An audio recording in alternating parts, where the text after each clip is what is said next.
The stakes are high, but the action isn't just on the field. He's rearranging that ring. Get it inside! SportsGrid's in-game live. Your ultimate second screen experience. A little flyer, couple of 18.5-point live line. Every prop, every play, every day. Anything can happen. That's complete chaos. It's smarter to be on SportsGrid. Anyone that's been to a sporting event, the atmosphere before a game, I think Game Time Decisions has that same exact atmosphere. This is our arena. This is what we do. There is going to be an energy to Game Time Decisions that you will feel night in and night out. The excitement you get when you lock your bets in, when you're figuring out what you want to do, we can zone in on the biggest games each night. I want this to be the place that people come to before the games start so they feel as ready as possible to lock in their cards. We are going to hit every single one of those markets that you need to know about. We're gonna go through every single thing, and I've got a great team behind me that's gonna help me get the job done. There is not gonna be a better place, I promise you, than Game Time Decisions to get that new information, react to it, and be able to then bet accordingly. We will have everything at our disposal, and we will use that to our advantage. I'm Kevin Walsh. Tune into Game Time Decisions from 6 to 8 p.m. Eastern on SportsGrid. The two guys that can do it all. Too much electricity this morning. This is a good time. We're having a lot of fun. I had to do a triple take. Ka-ching! Why? Because of parity. I didn't mean to offend. Yeah, it's not going to happen. Load management is a dirty word. Let him rip. You know what? Circumstances provide the results. What? How do you do this once? Oh, Donnie, you got such a good show there. A network that is booming. The Early Line, only on Sports.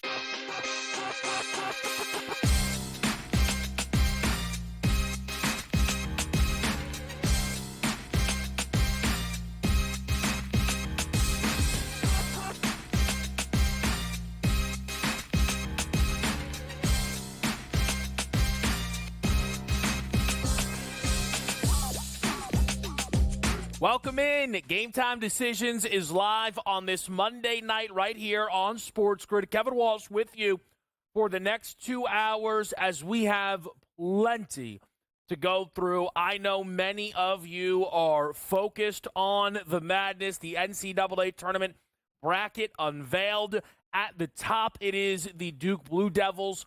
From an odds perspective, the number one overall seed did end up belonging to the Auburn Tigers, with Florida and Houston rounding out the one line. Those four, all very interesting, all expected to make deep runs in this tournament. We will talk about the historic nature, if you will, of the top teams and the best way to approach them through betting and those brackets that I know most of you, what are you, too deep? Starting the third? You know the excitement is out there. It is palpable. It begins tomorrow with St. Francis of PA and Alabama State, right into the very controversial North Carolina playing San Diego State. UNC up to a 4.5-point favorite. And a lot of people were very upset to see North Carolina allowed into the field. People felt perhaps some foul play was at hand in UNC crashing the party. On the other side of the coin, the Indiana Hoosiers, many believed, would be receiving one of those Final Four slots. It's not how it played out. What is fascinating to me, though, as you see these numbers in front of you were out and available yesterday, of course, before the final slots were announced. About 15 to 20 minutes prior, there was still some movement, but that movement all favoring Indiana, all favoring North Carolina. Yet all of those predictive metrics ranked North Carolina considerably higher than Indiana. All legitimately higher than West Virginia. I am not telling you that I was banging the table North Carolina needed to be let in, but the notion this was a disgrace, a crime, a robbery.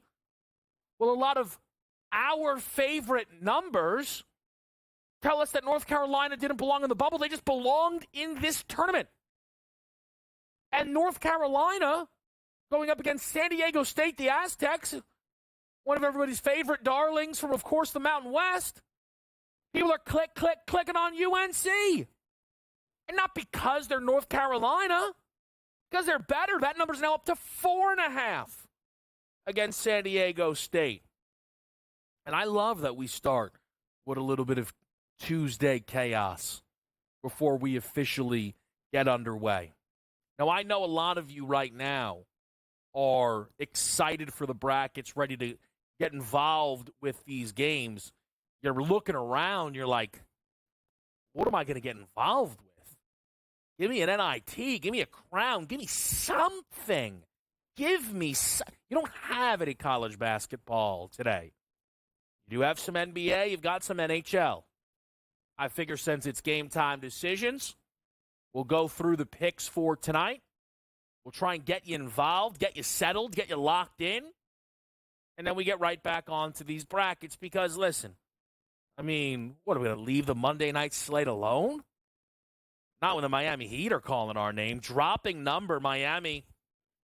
7.5s out there primarily in the market earlier. Looks like we are now down to flat 7s. And, in fact, some 6.5s appearing as well. Feels like a good spot for Miami to at least cover a number.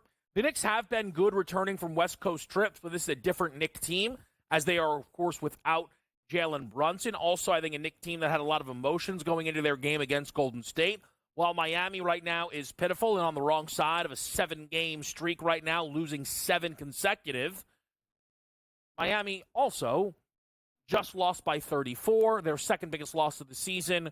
You would expect that can wake the group up a little bit and hang with the New York Knicks, who I believe are a part of this long losing streak that Miami is on. Or no, actually, they lost to the Knicks, beat Washington, and then lost 7 in a row. That is the first game on the slate tonight. We have Houston and Philadelphia. Tyrese Maxey out.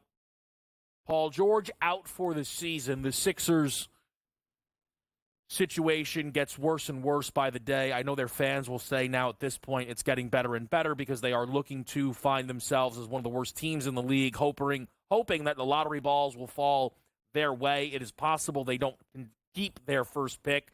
So all of this news is actually beneficial, seemingly, for the Philadelphia 76ers. What happens this offseason is the real question, not just with those lottery balls. Could Paul George be traded? Could Joel Embiid be traded? And heck, at that point, why not send out Tyrese Maxey? I mean, they probably won't, but everything at least should be on the table as it pertains to the 76ers. Minnesota and the Indiana Pacers go at it tonight. Not a very healthy Indiana team. Pascal Siakam out. The injury report has question marks next to Miles Turner, Aaron Naismith, and Tyrese Halliburton. Halliburton, notably now, in 9 straight games has recorded a double-double, averaging well over 12 assists per game in that stretch. Halliburton's struggles were focused on early in this season, and rightfully, it was a big reason why the Pacers were off to such a slow start. It looked as if perhaps the bump up that we saw from Halliburton last year was fraudulent. Halliburton, since the beginning of 2025, has been an all-star level player and exactly what the Indiana Pacers need. We'll see if he can make the starting gate tonight. The biggest game on the NBA board comes to us from Golden State and Denver, one where I am hoping the injury news will break our way as fans. I feel as if the total climbing suggests it will. On the Golden State side, Steph Curry at last check is questionable. I will, of course, check again as we sit here and try and see if perhaps there's any news dropping around those starting lineups. But with that game not tipping off for another 4 hours, it is unlikely. The Warriors missing Steph is one thing. The Nuggets could be without 3 starters. Aaron Gordon questionable, Jamal Murray questionable, Nikola Jokic questionable. The Warriors have been dominant since Jimmy Butler has arrived, albeit not against the best competition. That is just the reality. It has broke their way. Even the best teams they've played have been missing a star. They played the Knicks once without Cat, and next time without Jalen Brunson. They played the Bucks, who did not have Giannis Antetokounmpo for the game. This was supposed to be a great and real tough challenge. Not sure anybody answers the bell. I like an under in this game. I think the Warriors have been winning with defense as much as anything. At 238.5, if all of those absences come in, you'll likely be beating that number. 238.5 looks like the peak of that market. Lakers need it late night against San Antonio. A huge favorite. I do think Luka Doncic's points prop, though, looks a tick high, sitting 32.5. I would look under that number for the Dom tonight, though the Lakers should get it done against the Spurs. We'll be right back here on Game Time Decisions.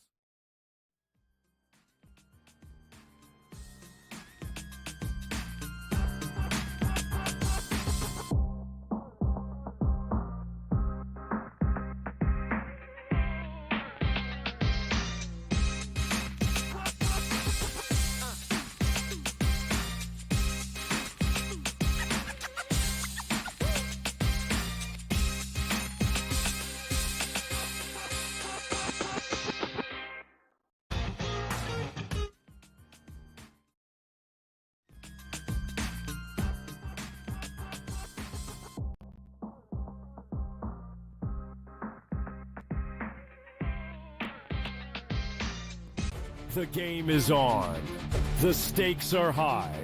But the action isn't just on the field. He's rearranging that roof. Get it inside! SportsGrid's in-game live. Your ultimate second screen experience. A little flyer, couple of thoughts. 15.5-point live line. Every prop, every play, every day. Anything can happen. That's complete chaos. It's smarter to be on SportsGrid. Anyone that's been to a sporting event, the atmosphere before a game, I think Game Time Decisions has that same exact atmosphere. This is our arena. This is what we do. There is going to be an energy to Game Time Decisions that you will feel night in and night out. The excitement you get when you lock your bets in, when you're figuring out what you want to do, we can zone in on the biggest games each night. I want this to be the place that people come to before the game starts so they feel as ready as possible to lock in their cards. We are going to hit every single one of those markets that you need to know about. We're going to go through every single thing, and I've got a great team behind me that's going to help me get the job done. There is not going to be a better place, I promise you, than Game Time Decisions to get that new information, react to it, and be able to then bet accordingly. We will have everything at our disposal, and we will use that to our advantage. I'm Kevin Walsh. Tune into Game Time Decisions from 6 to 8 p.m. Eastern on SportsGrid. The two guys that can do it all. Too much electricity this morning. This is a good time. We're having a lot of fun. I had to do a triple take. Ka-ching! Why? Because of parity. I didn't mean to offend. Yeah, it's not going to happen. Load management is a dirty word. Let him rip. You know what? Circumstances provide the results. What? How do you do this one? Oh, Donnie, you got such a good show there. A network that is booming. The early line, only on Sports.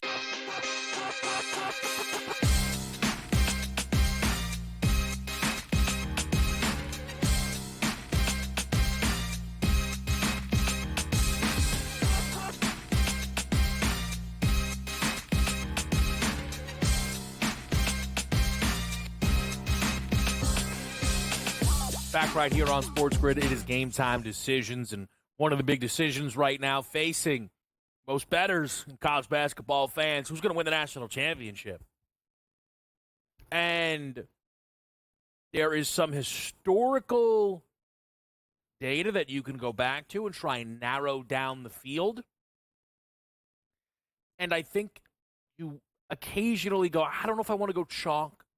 We know there will be upsets, of course, right? You try and figure out, though, how vulnerable are your top teams? Duke, you maybe have questions around Cooper Flagg's health. Auburn obviously didn't close with the strength of, losing 3 of their last 4 games. Houston's not been able to break through yet under Sampson. Obviously, it's not as if Florida and this group has some massive run of tournament pedigree under their belt. What those teams all have in common, though, is a KenPom net rating of 35 or better, which is historic. Go back to the last 10 or so years, you've only seen around 4 teams have that type of net rating. And those teams almost always at least will make the Final Four. That would mean then that all of our number 1 seeds are in the Final Four. Ironically, that level of chalk still would pay you better than 13-1 if you wanted to try and pair Duke, Florida, Houston, and Auburn to come out of their respective regions. I opted to look back through the last 15 tournaments. So this is since 2008. That means we missed the 1 year because of COVID. And then 1 year, we did not have any teams that finished with a net rating of 30 or better on KenPom. So the last 15 tournaments where this is all applicable, when you have a team with a net rating of 30 or better, 11 of those 15 years, the tournament was won by one of those teams. If you go to, in this same exact window, when you have at least 2 teams with a net rating of 30 or better, 8 out of 9 times, it has been one of those elite, a cut above teams to win the national championship. So who meets that criteria? It is your number 1 seeds, Duke, Florida, Houston, and Auburn, as well as Tennessee, and Alabama is right there. It is important to note that I am using the net rating for when those seasons finished. These numbers continue to move throughout the tournament, and Alabama is right there. In fact, you could probably argue if Texas Tech, Michigan State, maybe even as far down as Gonzaga, are able to secure big upsets against that group of teams specifically, they could cross the threshold of the 30 net rating club. These teams are safe bets. There's been 33 teams with a net rating of 30 or better in the last 15 tournaments that we're talking about. Only 3 of them did not make the Sweet 16. Only 8 of the 33 teams were eliminated by a non-30-plus team. So often the only way to get rid of one of these teams is to run into one of these teams, is to be one of these teams. About 24%. We have, again, Alabama's right there. 6, 5, however you want to slice it. 1 or 2 of these teams, 1 or 2, will be eliminated by a non-30-plus team. Otherwise, you're going to have to get through this finish line by figuring out which one of these teams is going to get the job done. Because this is also just a deep run. The last time we have seen something this deep, you have to go to 2019. Virginia, Gonzaga, Michigan State, Duke, and Texas Tech. And that year, Virginia won it. Texas Tech was the runner-up. They eliminated Gonzaga. They eliminated Michigan State. And Michigan State eliminated Duke. So that year in 2019, those teams all topped out. So we're trying to figure out who is going to win the national championship. Duke plus 280 now. Florida plus 380 now. Auburn 5-1. Houston 6-1. Tennessee is 23-1. Bama right there 21-1. It's a hard sell for me to go further than that. You could try and say Texas Tech can start to climb. Maybe Sparty. Gonzaga, Iowa State. And I'm talking about climb by putting some of those names on their resume and it upping the net rating.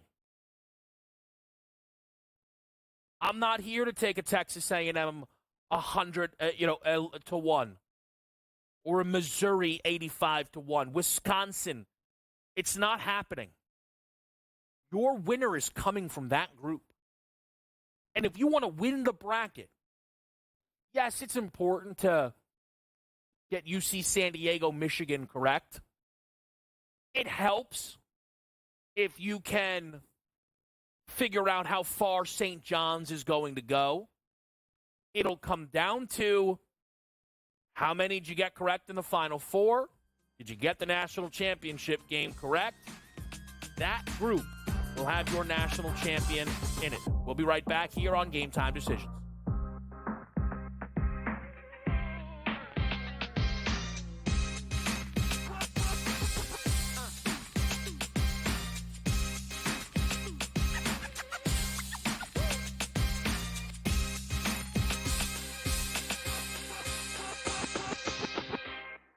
So my team didn't win this weekend, but I still did with this app that's taking over the game. Sports Millions Pick'em lets you make quick and easy predictions. Pick your favorite players, go higher or lower, and you can still win big even if your team loses. Plus, the multiplier is insane. With just a few picks, you can win big money. So get on it. They've got a welcome bonus to help you start off your winning streak.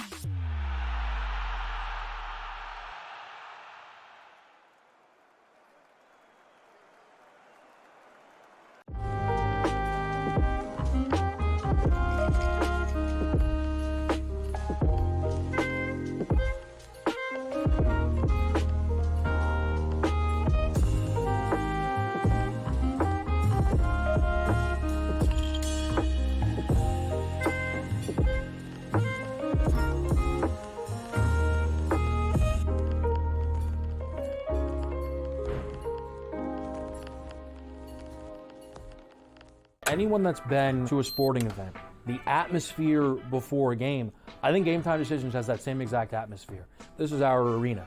This is what we do. There is going to be an energy to Game Time Decisions that you will feel night in and night out. The excitement you get when you lock your bets in, when you're figuring out what you want to do, we can zone in on the biggest games each night. I want this to be the place that people come to before the games start so they feel as ready as possible to lock in their cards. We are going to hit every single one of those markets that you need to know about. We're going to go through every single thing, and I've got a great team behind me that's going to help me get the job done. There is not going to be a better place, I promise you, than Game Time Decisions to get that new information, react to it, and be able to then bet accordingly. We will have everything at our disposal, and we will use that to our advantage. I'm Kevin Walsh. Tune into Game Time Decisions from 6 to 8 p.m. Eastern on SportsGrid. The two guys that can do it all. Too much electricity this morning. This is a good time. We're having a lot of fun. I had to do a triple take. Ka-ching! Why? Because of parity. I didn't mean to offend. Yeah, it's not going to happen. Load management is a dirty word. Let him rip. You know what? Circumstances provide the results. What? How do you do this one? Oh, Donnie, you got such a good show there. A network that is booming. The Early Line, only on SportsGrid.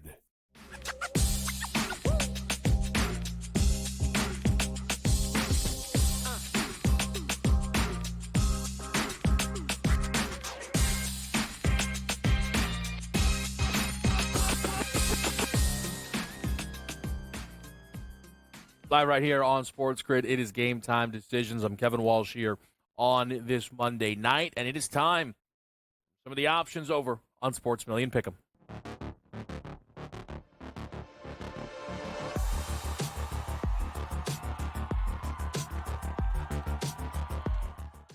Happy Monday, everyone, and happy St. Patrick's Day as well. It's time to jump into our Sports Million Pick'ems here. Tom, now we're going to turn to the NBA today. What have you got for us? Yeah, let's get into that. But first, want to jump back to last week on Friday, college basketball. I had Emmanuel Sharp from Houston, higher than 10.5 points. He ended with 26. Danny Wolf from Michigan, higher than 8.5 rebounds. He had 11. So we cashed that 3X on Friday. Let's turn to today, the NBA, like you said. And let's go to Sacramento Kings taking on the Memphis Grizzlies. I specifically like this matchup, or this type of matchup at this point in the season. Two playoff-bound teams. Right? Like, that's what we want to see. Two teams that we know that they should be operating rationally, starters out there. Zach LaVine for the Kings, higher than 21.5 points. In February, after he joined the Kings, he was shooting 49% from the field. This month, it's up to 56% in March, and it's at 51% from deep. So he's obviously their primary scorer alongside DeMar DeRozan. And then on the other side, Luke Kennard, lower than 3.5 rebounds. He's not even in the top 10 on the Grizzlies when it comes to rebounds per game. He's only averaging 2.8 per game. This is not a spot that is going to be piling up the rebounds. So many other players do that. LaVine for the scoring, and then Luke Kennard lower than 3.5 rebounds. Okay, I like where you're going there, and nice hits on a Friday with that, Tom. I'm going to look at two games in the NBA, and I'm looking at two teams that are fighting for a play-in spot in the Eastern Conference. We'll start with the Chicago Bulls here. They're holding that spot right now over the Toronto Raptors, and the Chicago Bulls tonight facing the Utah Jazz. We know the struggles the Jazz have had out there on the court. They're giving up these points, and looking at the Chicago Bulls with everything that they have to play for, I do think Kobe White comes out and has a strong day. Now, Josh Giddey is unlikely to hit the court, which does lean me towards Kobe White for his higher than 24.5 points in this matchup. The last time the Chicago Bulls met up with the Jazz, they did take the loss, but we saw Kobe White hit 28 points nicely from deep, going 6 of 9 from deep, and he's averaging in his last 10, 25.7 points per game. The Utah Jazz, their defense is struggling to contain players out there, allowing 119.9 points per game. So look for Kobe White to come out nice and strong, go higher than 24.5 points. And then I mentioned the Toronto Raptors. The Raptors sitting 4 games behind the Chicago Bulls. This team coming off a loss is going to look to get back into that win column. They're facing the Phoenix Suns. Now, the Phoenix Suns are another team that has been struggling, allowing those points to come up. Their defense allowing 116.1 points per game during this losing streak. Now, they're also returning home from a road trip, which is a hard situation for a team. I'm looking for Scotty Barnes of the Toronto Raptors with a couple other players out of this lineup to really step up tonight. His point total coming in at 18.5, and I will take that to the higher. The last time he matched up with the Phoenix Suns, he was able to put up 20 points in that matchup. And RJ Barrett out of this lineup, look for Scotty Barnes to have to be the focal point in this game. So give me Scotty Barnes here, the Toronto Raptors, higher than 18.5 points versus the Phoenix Suns. And then Kobe White, higher than 24.5 points for the Chicago Bulls versus the Utah Jazz for a 3-time multiplier over here on Sports Millions, Tom. Whether it's NBA or college, there is plenty of basketball to get to this week. Yeah, there absolutely is. It's going to be a great week, you guys, so make sure you stick around for more Sports Millions Pick'ems. Enjoy Sports Millions Pick'ems, but hate making the picks yourself? Well, Sports Millions has you covered. Head on over and play Sports Millions Blitz'em right now and let the computer do the work. Go to sportsmillions.com/Blitz'em to be able to win big prizes without having to make a single pick yourself. That's sportsmillions.com/Blitz'em. A lot of options over on Sports Million Pick'em. I will let people know. You can look through NBA. All right. College hoops. Okay. NHL. Major League Baseball. Shohei Ohtani. Higher, lower. 1.5 total bases. Shota Imanaga. Higher, lower, 4.5 strikeouts. We do have real baseball games happening in, I think, less than 12 hours. How about that? Shout out Major League Baseball for starting their season at a completely random time where most people won't be able to watch it, and then sending those teams back to play spring training games. What do you think? I was going to be complimentary of that nonsense? Get out of here. We're taking a break. We're coming on back. Coach James Young right around the corner on SportsGrid.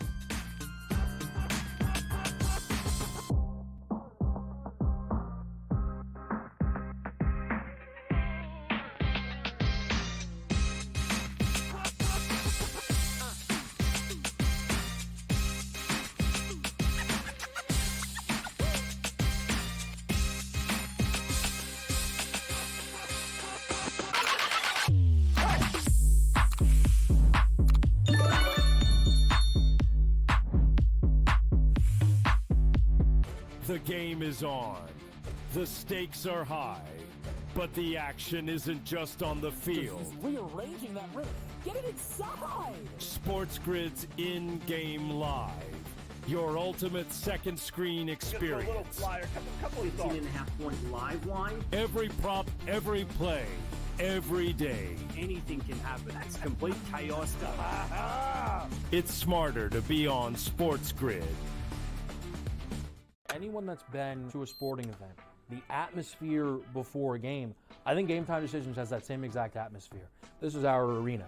This is what we do. There is going to be an energy to game time decisions that you will feel night in and night out. The excitement you get when you lock your bets in, when you're figuring out what you want to do, we can zone in on the biggest games each night. I want this to be the place that people come to before the games start so they feel as ready as possible to lock in their cards. We are going to hit every single one of those markets that you need to know about. We're gonna go through every single thing, and I've got a great team behind me that's gonna help me get the job done. There is not gonna be a better place, I promise you, than Game Time Decisions to get that new information, react to it, and be able to then bet accordingly. We will have everything at our disposal, and we will use that to our advantage. I'm Kevin Walsh. Tune into Game Time Decisions from 6 to 8 p.m. Eastern on SportsGrid. The two guys that can do it all. Too much electricity this morning. This is a good time. We're having a lot of fun. I had to do a triple take. Ka-ching! Why? Because of parity. I didn't mean to offend. Yeah, it's not going to happen. Load management is a dirty word. Let him rip. You know what? Circumstances provide the results. What? How do you do this one? Oh, Donnie, you got such a good show there. A network that is booming. The early line, only on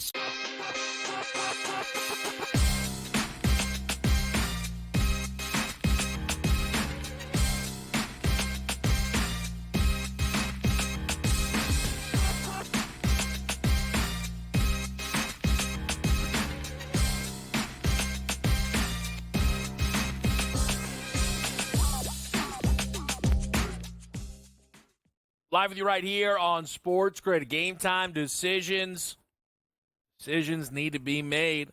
Brackets have been unveiled. Live last night on SportsGrid, Coach James Young was with Ben Stevens as they were getting some instant reactions. Coach is now with us right here. JY, always good to have you on the show. I'm wondering how much, if at all, things have changed for you. I know you've been waiting on matchups, and of course, you guys are doing instant reactions, and that is fantastic, but I'm sure you want more and more time to digest these games. So I'll start. Is there now a matchup where you look at and the style of plays maybe clash in a special way that has you super excited within what is going to be the round of 64? Yeah, I mean, listen, Vanderbilt versus St. Mary's is intriguing because anytime St. Mary's plays anybody, it's just an intriguing matchup. To me, also, you have to look at the 4-13 matchup that you have between Yale and Texas A&M, a Yale team that took out Auburn last year in the first round, SEC, 13 seed, round 2. I think that's such an intriguing matchup. I think Coach Jones is one of the more underrated coaches in the country. And then another 4-13 matchup is Purdue High Point. And I want people to understand is High Point can shoot the lights out. And neither team really defend. So it's a really high-scoring game. And if you're Purdue, you have to be extremely careful. If you make this a three-point contest, I think you play in the High Points game. Where Purdue has a major advantage, that's inside the Kaufman-Wren. If Matt Painter's team gets out of their shell of what they do in regards to trying to get the ball inside, you could see an upset with High Point taking out Purdue. Yeah, I think that's going to be one of the more interesting results because it could impact the transfer portal. We know how when a team's season ends, guys are going to hit the portal. Obviously today, a lot of Iona players hitting the portal as they moved on from their head coach, Tobin Anderson. We could get into that if you want, Coach, but there are a lot of rumors out there that Braden Smith, one of the best point guards in the country for Purdue, who was with them the last 2 seasons, with Zach Edey, obviously kind of the lead man this year, might look to play college ball somewhere else next year. So Purdue may not only want a deep run just for the program's sake, but for player retention, that could be an important element of Purdue High Point, and if they make it beyond that. You think about Don Cheadle, in Ocean's 11, and he said the term, "Get me my money in cash," and that is what it's come down to for Kev. You have to re-recruit your kids every year, and guys, especially guys like a Braden Smith, who may not be ever a first-round draft pick in the NBA, has got to earn his money, Kev, when he can get it. So I don't blame him for it. You're going to see fireworks with these players. Kev, I think you're going to see fireworks in the women's game. The rumblings that I'm hearing about who could go in the portal is going to shock people. It's simply this. You got to earn your money when you can. So honestly, Kevin, nothing, and I mean nothing, surprises me right now with what these kids are going to get in the portal. Yeah, listen, that is, of course, going to be the off-season. I'll just say this. Off-season movement can be fun. It's not a negative thing that players are being paid. Kevin, I want to push back. There is no off-season. There is no off-season. Because I was fortunate enough to interview Fran McCaffrey, the former head coach of Iowa, a couple hours ago. It's going to be on the Betting Above the Rim podcast tomorrow morning. And I want people to understand this. Like, he talks about the fact that you're in season and agents, not the parents, not the AU coach, not the trainer, agents are openly calling coaches during the season to set up deals for next year. I talked to another coach that says sometimes, Kevin, these agents don't even have these players signed up. They're shopping around the player to teams. They're getting the offers, and then they're running back to the family saying, "Hey, I can get you X." There's a lot of dirty dealing. So don't think they got to go into the transfer portal before the phone calls start, Kevin. I can speak from experience. They happen way before they go into the portal. Oh, 100%. That doesn't surprise me whatsoever. I think we all kind of have our perceptions, our outside perceptions. I think there's been a lot of deals that have been done throughout the history of college sports. Mm-hmm. And I just think that a lot of the negativity around NIL is because a lot of people, not everybody, not coach, are upset that the players are being paid significant money. And I think it's making them uncomfortable. And that's been some of the reactions. I want to ask you, Coach, I asked about, a style, right? A fight, basically, that was made that caught your eye for round number 1. Is there a potential round 2 matchup that you are kind of chomping at the bit to get? Is there something that you've kind of seen that is possible and you're rooting to get that matchup? Yeah, I mean, listen, the 1-8 matchups, Kev, are fascinating. A Gonzaga team that you and I have talked about even on air with the fact of, I still can't understand for the life of me what the committee was doing, because I felt like the committee, Kevin, was so wildly inconsistent on their criteria. Net, strength of schedule, how you played as of late, overall body of work. They switched it all around. And to me, when you get Carolina, and because of their problems with their net, then how is Gonzaga an 8 seed? That game versus Houston is intriguing because I'm sorry, folks, I think Houston's winning the national championship. But that's going to be a scary game in a 1-8 matchup if Gonzaga gets by. There's more, Kevin. You can look at the 1-8 matchup or probably 1-9 of Auburn versus Creighton. You look at a guy like Ryan Kalkbrenner, the 4-time defending defensive player of the year. Only other player to do it, that's right, Patrick Ewing. Could at 7'1", can that size give Janai Broom enough problems in regards to being able to finish and get over his left hand, his right shoulder?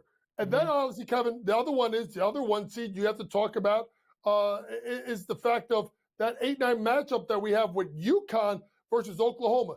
UConn, wildly inconsistent. This is not about Ball. This is not about McNeely. This is about Diarra, right? This is about Caravan. This is about Johnson. If they could play and muck that game up, and you know how Dan will play it, Florida's been great. They had a great weekend. But their slip-up game is coming.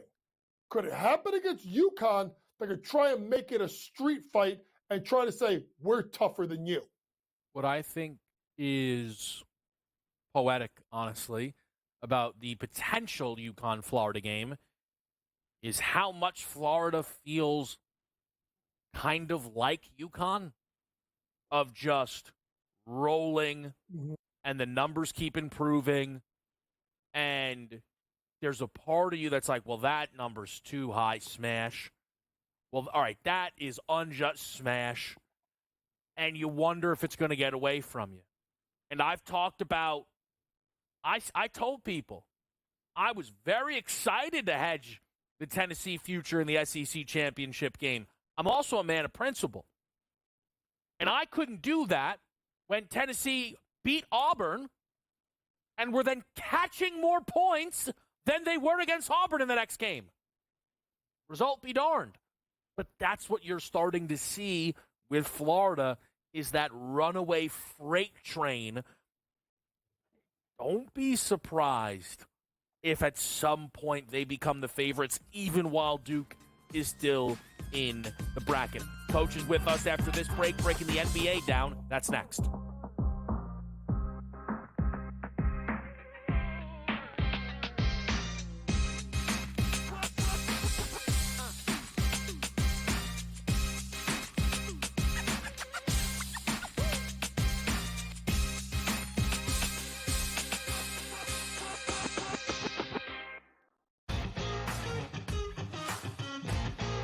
Which is a great place to be.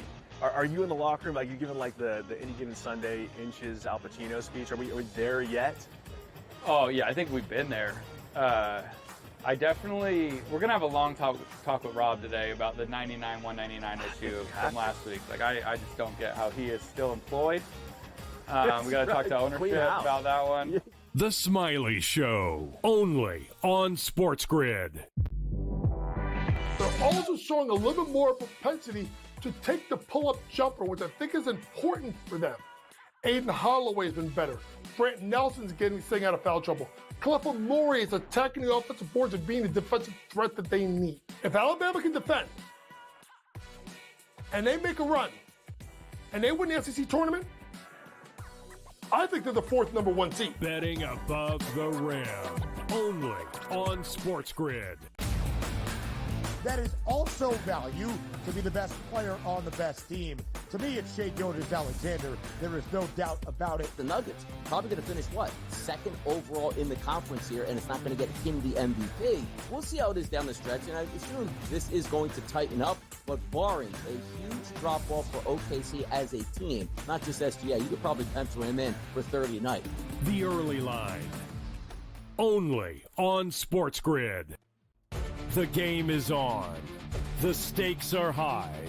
But the action isn't just on the field. He's rearranging that rim. Get it inside! SportsGrid's in-game live.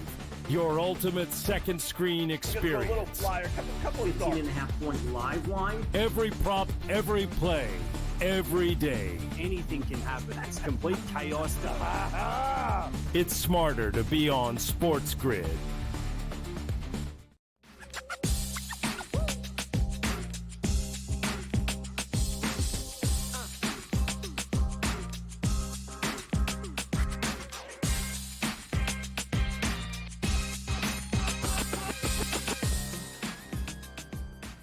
All right, back at the right here on SportsGrid. Let's get into tonight's NBA slate with Coach James Young. JY, the Knicks at home against the Miami Heat.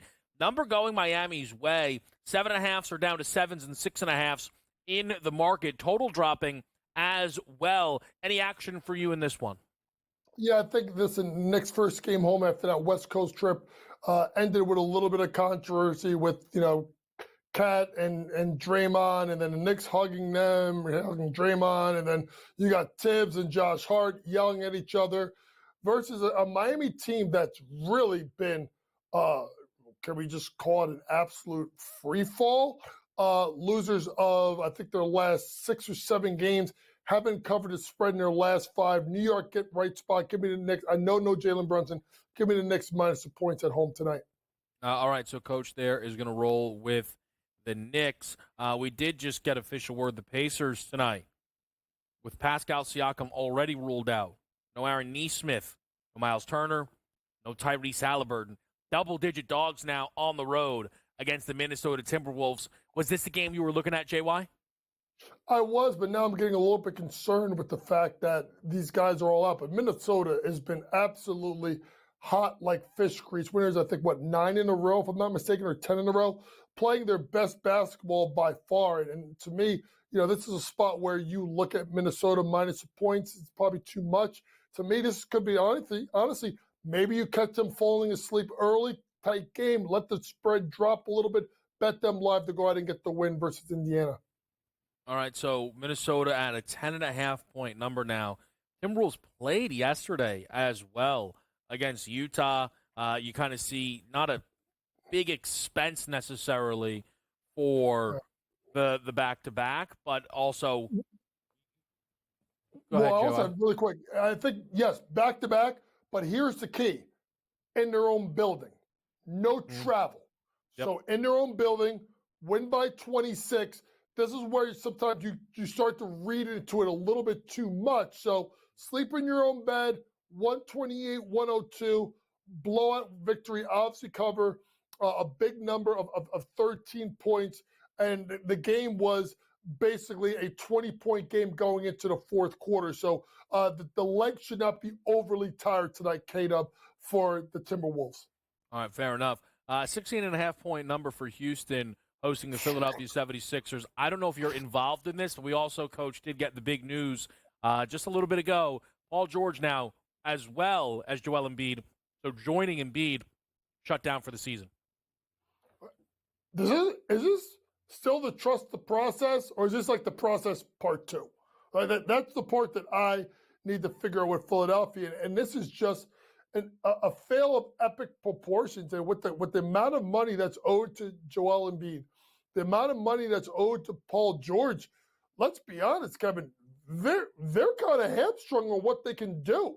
Is Daryl Morey in trouble? I don't know about that. Is Nick Nurse in trouble? They're going to say it's injury. So to me, it's better off to just punt, get through the offseason, see what you can get, and go from there and just run it back one more time and see if they can find themselves where we thought they were going to be, Kevin, which is in that top 4 slot in the East. Yeah, this is just they are hoping the lottery breaks their way. Yep. When that dust settles, everything should be on the board. Every single thing. We're not going to trade Maxey. Why not? Every single thing should be on the board for the Philadelphia 76ers, JY. And here's the thing, Kevin. Like, how much are they going to fall? They have, I think, the 7th easiest schedule the rest of the way.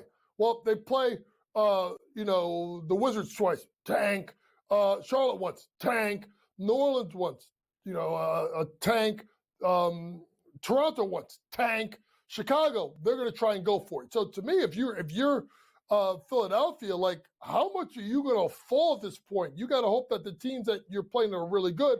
Oklahoma City may not be playing for anything at that point. Knicks playing for a seed. Rockets, Timberwolves, and Bucks. You got to hope that they're playing for something, because that schedule with the easy games that they play, Kevin, they're going to be tanking down the stretch a lot of those teams as well.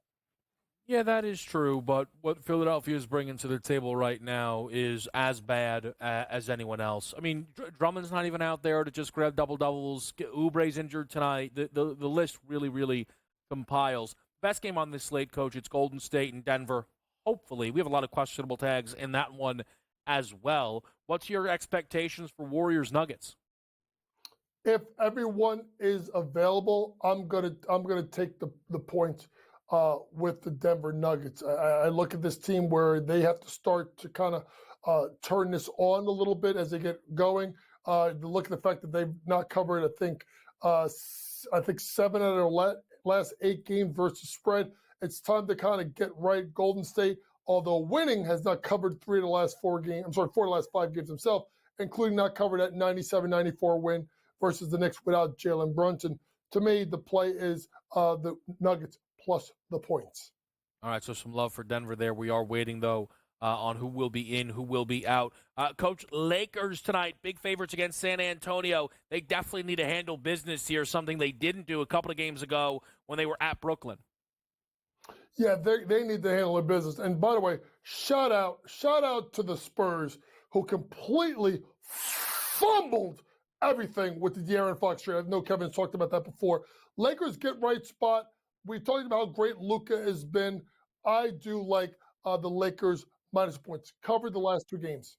All right, so JY there showing the Lakers some love in that spot. I'm a little skeptical on just how high that number is for Luka Doncic tonight, points-wise, 32.5.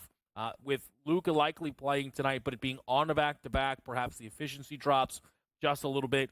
Maybe they run the San Antonio Spurs out of the gym, lower on fourth-quarter minutes. And if anything, if you're J.J. Redick, you say, okay, we needed a win against Phoenix, right? So Luka went out there and gave me 40 minutes. I should not need 40, so I'm just going to kind of, on a back-to-back, he's playing 32. That needs to be enough. Could Luka score 32 and 32 against, this team? Yeah. But I think that number is a little bit high. Coach is coming right on back. We're going to get back into the NCAA tournament with him after this quick break on Game Time Decisions.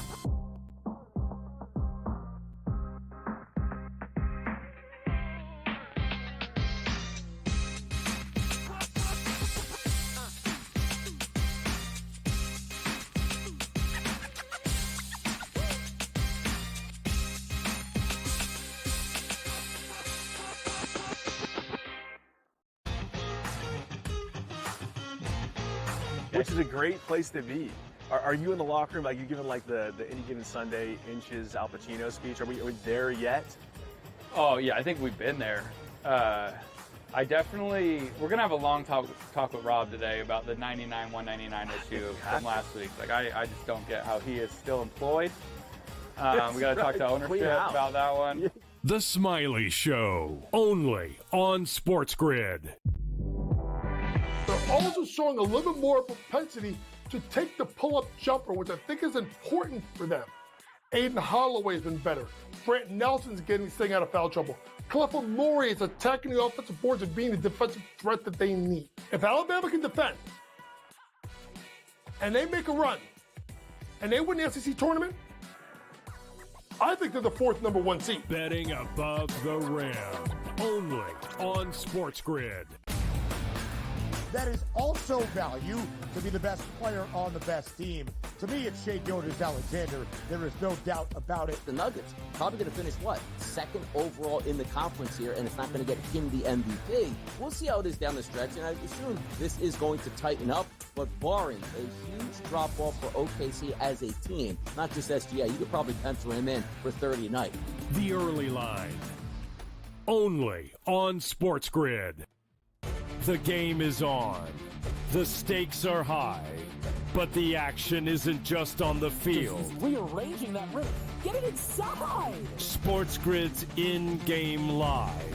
Your ultimate second screen experience. A little flyer, couple of 15.5-point live line. Every prop, every play, every day. Anything can happen. That's complete chaos. It's smarter to be on SportsGrid.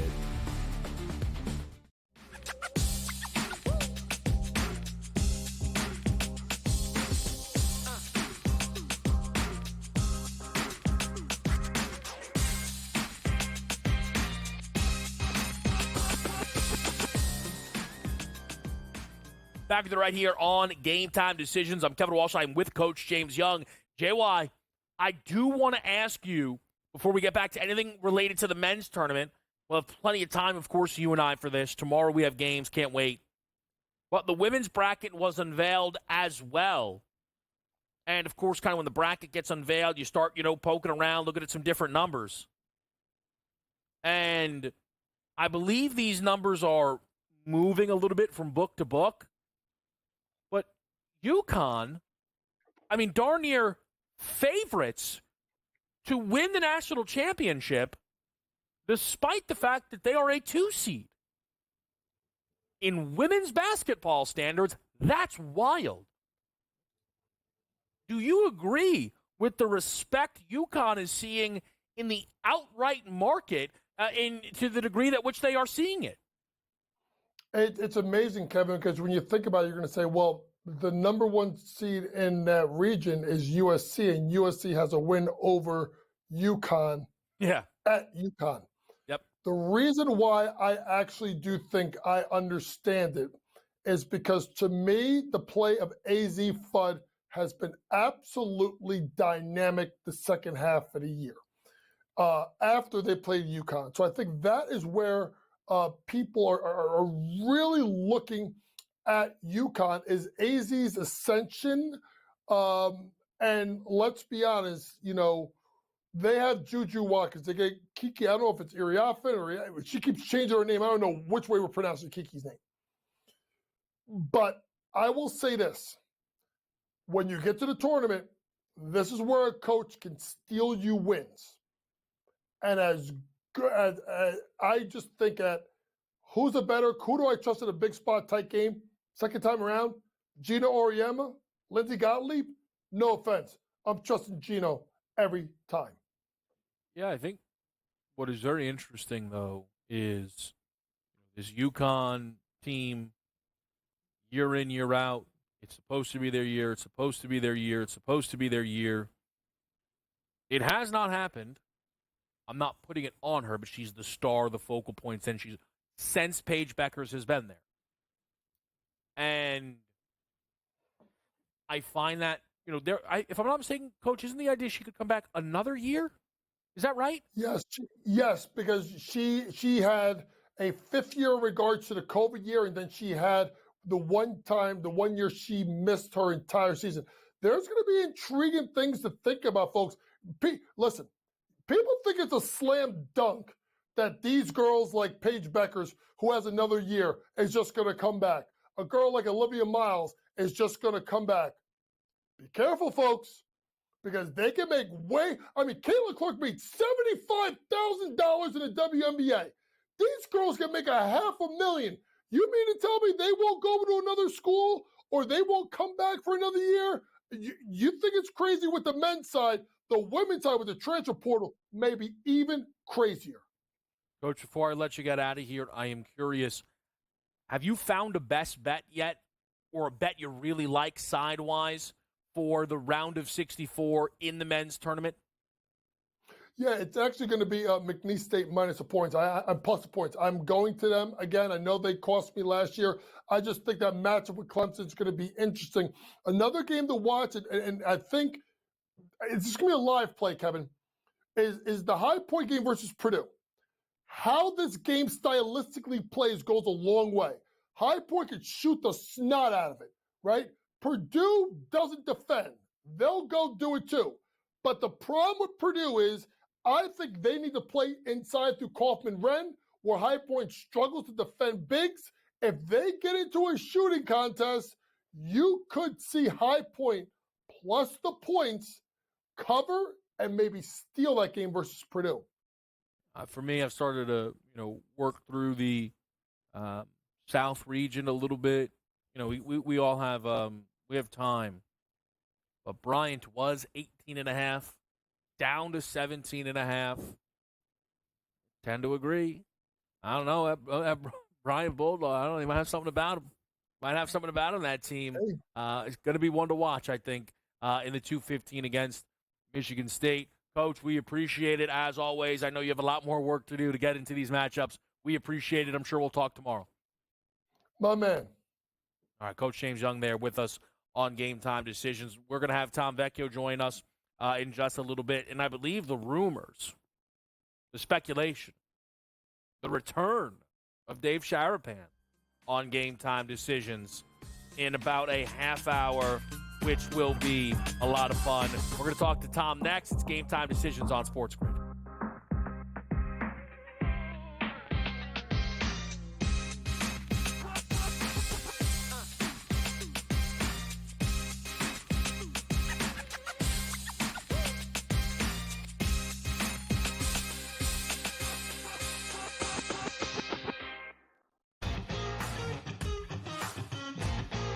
which is a great place to be.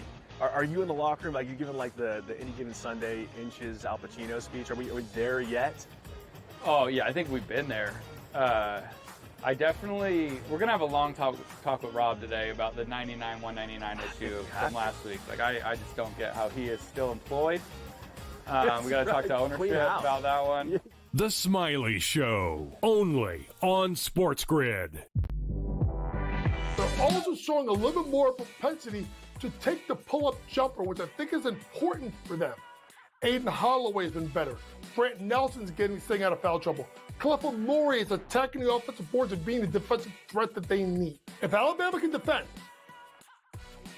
and they make a run, and they win the SEC tournament, I think they're the fourth number one seed. Betting above the rim, only on SportsGrid. That is also value to be the best player on the best team. To me, it's Shai Gilgeous-Alexander. There is no doubt about it. The Nuggets probably going to finish, second overall in the conference here, and it's not going to get him the MVP. We'll see how it is down the stretch, and I assume this is going to tighten up, but barring a huge drop-off for OKC as a team, not just SGA, you could probably pencil him in for 30 a night. The early line, only on SportsGrid. The game is on. The stakes are high. But the action isn't just on the field. He's rearranging that roof. Get it inside! SportsGrid's in-game live. Your ultimate second screen experience. Just a little flyer, couple of 15.5-point live line. Every prop, every play, every day. Anything can happen. That's complete chaos. It's smarter to be on SportsGrid.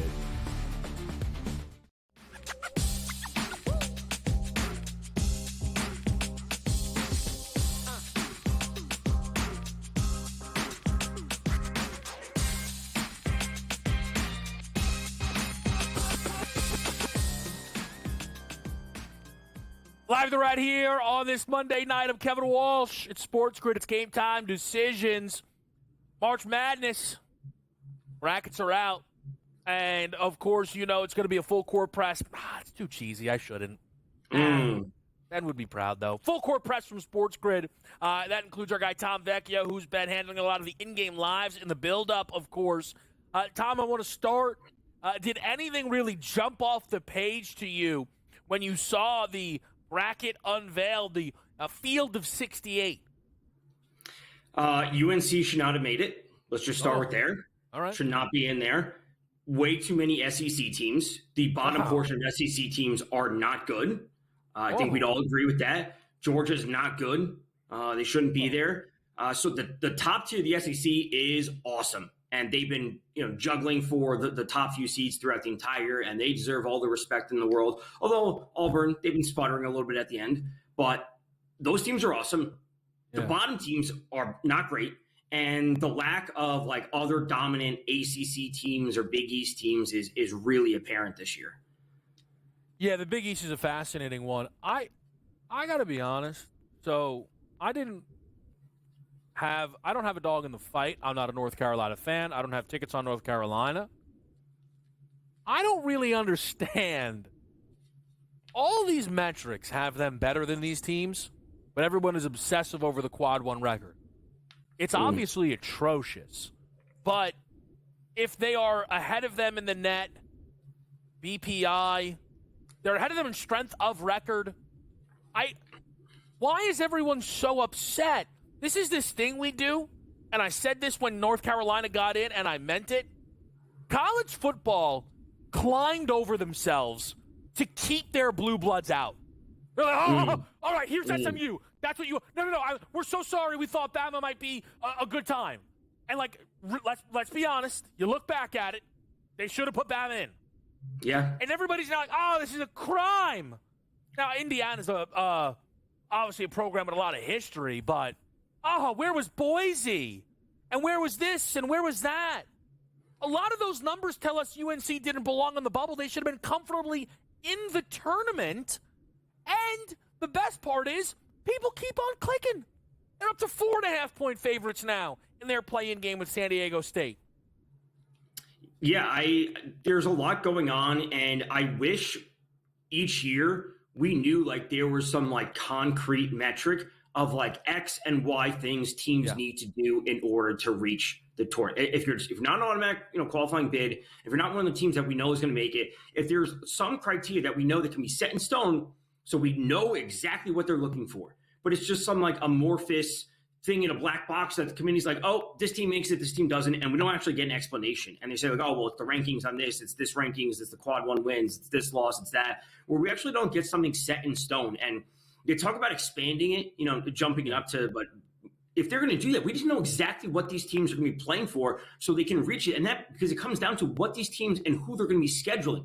Because if they need to have X amount of quad one wins or this or that, that means they have to be planning for that years ahead of time. They have to be planning to have those teams on the schedule. They have to have these early season tournaments. So if they're not going to tell us what it is, then people have the right to be upset. They have the right to be happy about it. They have the right to be anything.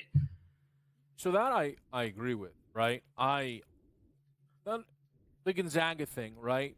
And I sent out what was a very simple tweet that's received a lot of assumptions on it. But the simple thing was Gonzaga being top 10 in all of these metrics and then getting an 8th seed is bananas. It is.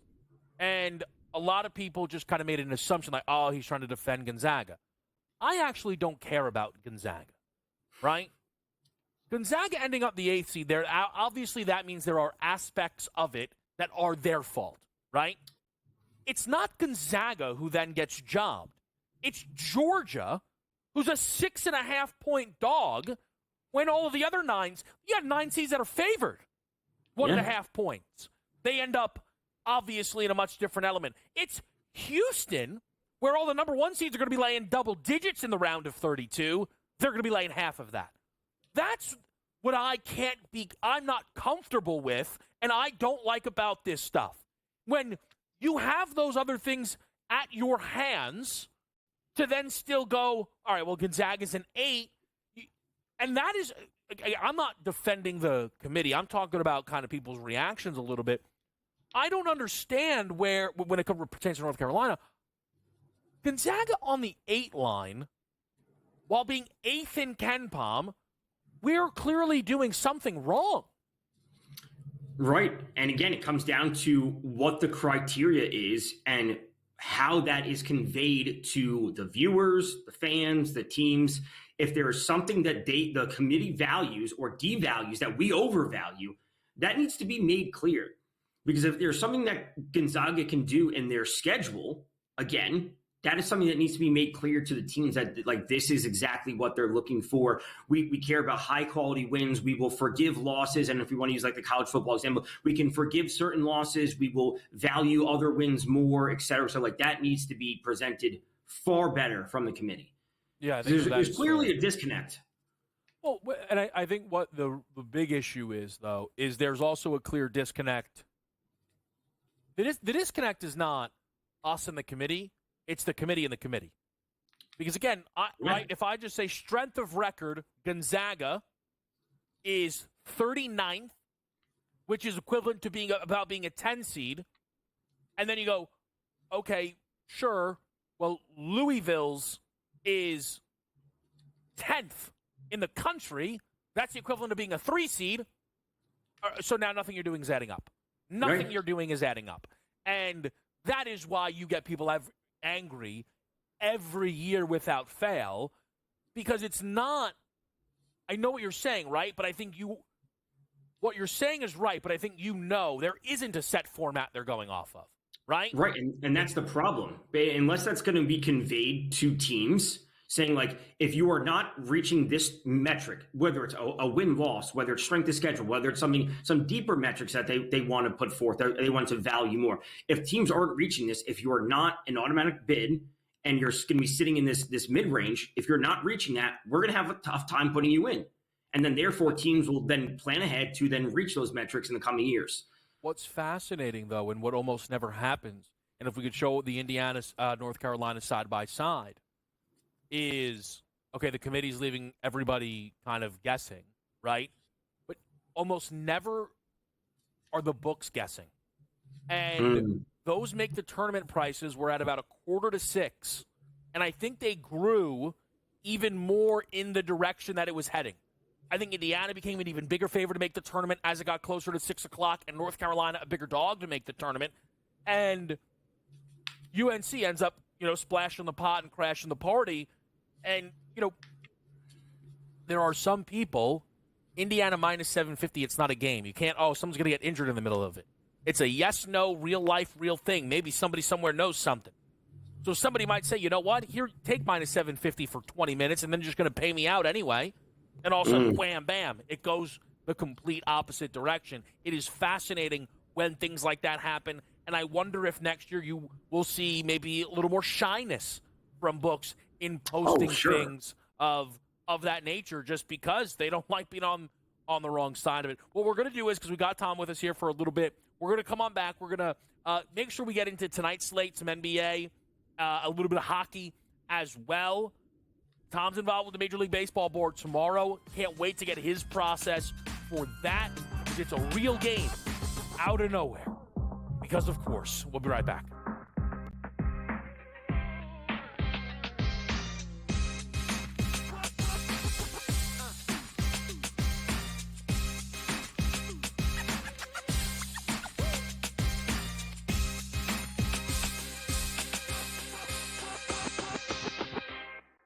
So my team didn't win this weekend, but I still did with this app that's taking over the game. Sports Millions Pick'em lets you make quick and easy predictions. Pick your favorite players, go higher or lower, and you can still win big even if your team loses. Plus, the multiplier is insane. With just a few picks, you can win big money. So get on it. They've got a welcome bonus to help you start off your winning streak.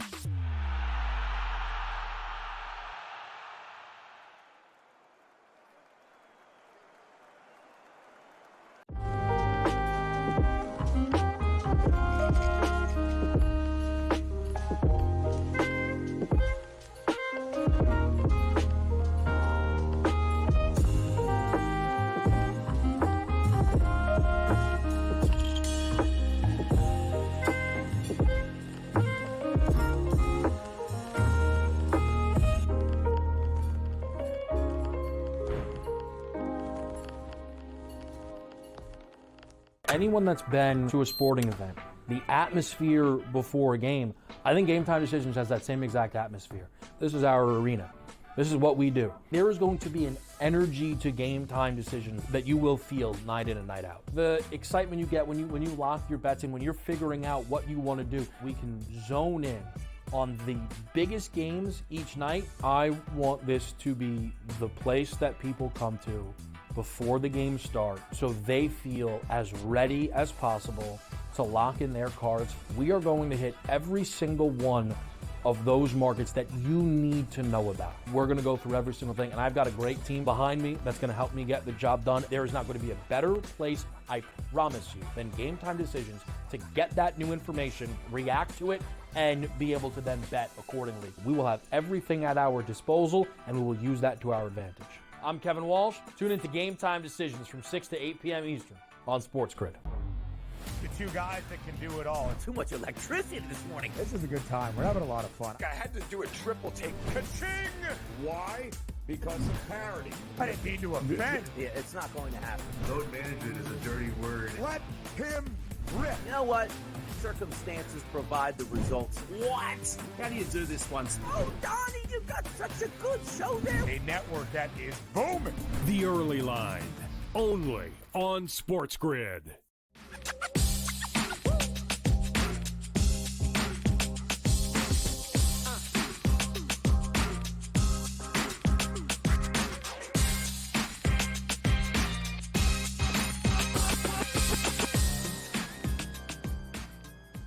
All right, we're back right here on GameTime Decisions. Let's get into it. Tonight on the NBA slate, Tom, where are you going? Yeah, let's go to out west, Sacramento, taking on Memphis. I specifically, like we talked last week, like what do I like about the NBA at this time? Like a subset of that would be two teams that are playoff bound playing each other, right? We don't want to be talking about some game where the Lakers playing the Spurs tonight. We don't want to talk about that. We're like two teams that are fighting for position. Granted, they're in different spots, play in for the Kings. You know, the Grizzlies are in a spot, but I want to turn to Zach LaVine over 21.5 points. he's always been a monster when it comes to the mid-range. That's the joke that I had for him and DeRozan when they were in Chicago. They were the monsters in the mid-range because they are so efficient. They're not shooting threes at a high volume. They can get to the rim, but they have that percentage. And Levine's over 50%. He's also over 50% from downtown, so he can pile up the points quickly. I like that. High total, close spread, basically everything that we possibly want. If we turn to the ice real quick, let's just keep it simple. Jake Gensel for the Tampa Bay Lightning for a goal, plus 150. This is just objectively a great number for him, a proven 30-40 goal scorer going up against the Flyers. They're bottom 5 in the league since the beginning of March with over 3 goals allowed per 60 minutes in 5v5 situations. It's plus 150. He hasn't scored a goal in 4 games, I believe it is. Great shot volume from him. Tampa should come away with the win.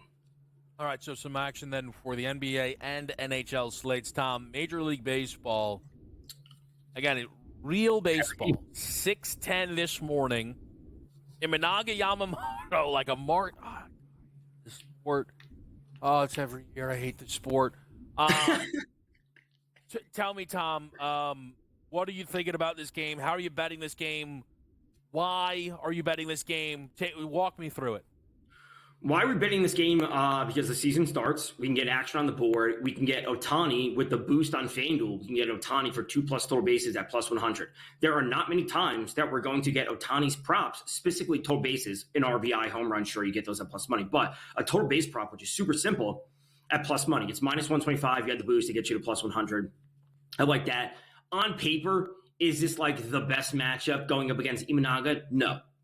Lefty. Am I buying a little bit into the narrative? Yes. Last season when they were there against the Padres, Ohtani overall in the 2 games, he went 3 of 10. He went a 2 of 5 in the first game and then 1 of 5 in the next game. He didn't have any extra base hits. I'm buying a little bit into the narrative and at a plus 100 price. I think it's a great spot to get it. What else can you say about Ohtani? Yes, again, it's the matchup against Imanaga, who allowed a sub 300 WOBA versus lefties last year. Isn't amazing, but I'll just take it and start the season off, hopefully with some plus money. That's really all it comes down to, buying to the narrative. Are you interested in any Ohtani futures? Because the one, I'm being straight with people, okay? I think this is legitimately insane that baseball does this. Your World Series champs are opening their season at 6 a.m, not in their home stadium. It is nonsense. They are coming back after these 2 games and playing more spring training games. It is nonsense. It is just make these spring training games. It is nonsense. But it is what it is. We do and we did it last year and we will do it again. We will do it again this year, right? We give you the baseball preview show with the futures. It went well last year, okay? I think Tom was involved in it. Joe PCP was involved. We go through it, all right? We don't worry about any of this nonsense because the only thing that gets impacted will be the Ohtani numbers or the Kyle Tucker numbers. So that's the only thing that matters, all right? And you know what? Then if that means I can't grab, I don't care then. I don't care because this is nonsense. Maybe Tom does because Tom probably doesn't get as angry as I do unless he has 17 cups of pre-workout in him.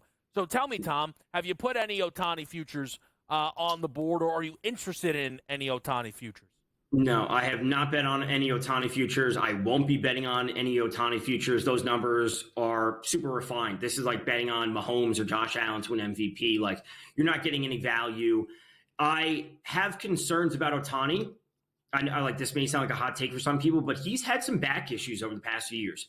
This is not to say that I don't think he's going to do well this year. I don't think he's going to have 40 home runs, 100 RBIs, but there's some level of concern combined with the back issues that we know he's had for multiple years, and the fact that they want to push him to get back, maybe not pushing is the right word, but get him back pitching. That's a bit of an issue for me when there's like varying factors going on, when the larger goal at hand is to just win a World Series with this super team that they've created since last year and that they're going to have for multiple years. So there's some level of concern that I have for Ohtani. This, again, not to say he's not going to have an awesome season and be an MVP finalist, but it's just holding me back in some capacity. Combined with the fact that we're never getting great odds on any of his bets. So for me, seeing him right now at a plus 145 price to win MVP. Horrible. I want to see. So here's the thing, right, Tom? It's horrible. I think I could defend the number, right? Because the reality is he keeps winning MVP. That's the reality of it, right? We know that, he could get injured. Anybody could get injured. But through the prism of that, I will be interested in the no that feels inevitably like it will be posted at a plus price. It will probably not take much from Ohtani. If he's already plus 145 to get to a near minus money number, I think, in the MV, first start goes well, that might be all it takes. And because it's Ohtani, or right in the AL it'll be Judge, they want to give you as many markets as possible. They will post the field. I will be interested in the field simply because you mentioned the injury risks, and I also just think last year's NL field was very weak. Mookie got injured for a significant period of time. Of course, Acuna Jr. got injured for a significant period of time. I think this field could be a little bit stronger. Tucker comes over, Soto comes over, right? Maybe a little bit of healthier seasons for some other guys. I would be interested in fading Ohtani on a straight-up no number, maybe not as much as betting another player necessarily. That's fine. And, we're talking about different things here. Like, we're talking about, my belief in a player or belief in a player overall. But we have to, boil that down. We're actually just talking about the market and the numbers that the books give us. Yeah. So, and that's what it comes down to. And you can do this in all sports. You don't love baseball. Some people may not love baseball. But if you just have an objectively a good price that you can get value in terms of the market, we have to look at that. We have to talk about it. Yeah, and I'll just say this. It's not like I don't like baseball. I don't like when baseball does dumb things, which they do a lot. Tom, appreciate it. We'll be right back here on SportsGrid.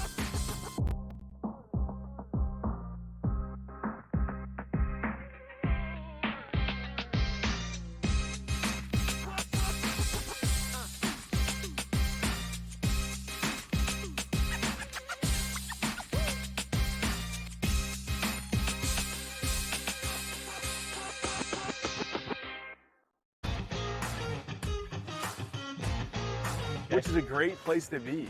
Are you in the locker room, you're giving the Any Given Sunday Inches Al Pacino speech? Are we there yet? Oh yeah, I think we've been there. We're gonna have a long talk with Rob today about the 99-199 issue from last week. I just don't get how he is still employed. We gotta talk to ownership about that one.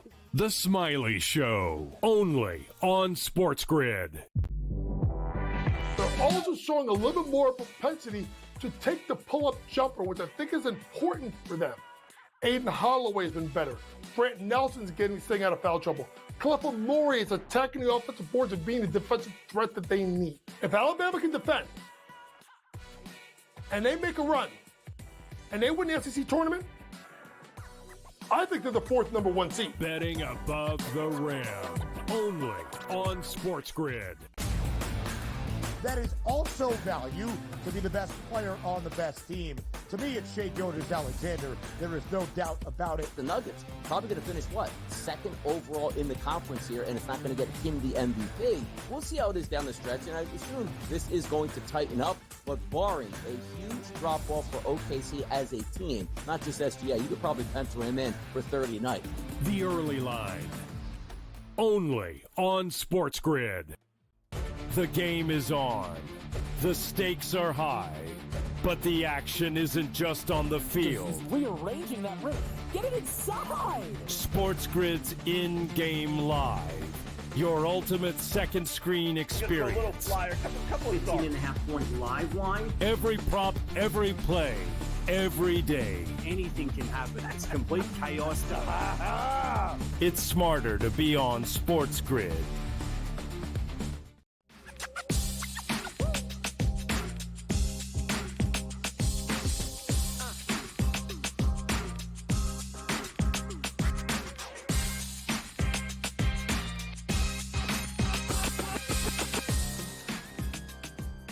Back right here on SportsGrid. It is Game Time Decisions. Kevin Walsh right here on this Monday night.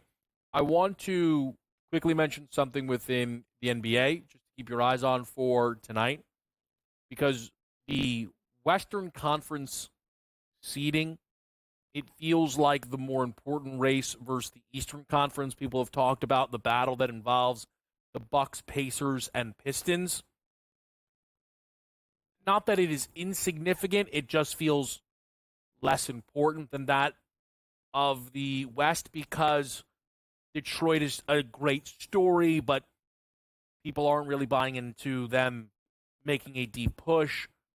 I have a preseason investment on the Indiana Pacers. I think they're better than where maybe the market thinks they are. It would take a Herculean effort for them to cross any type of finish line.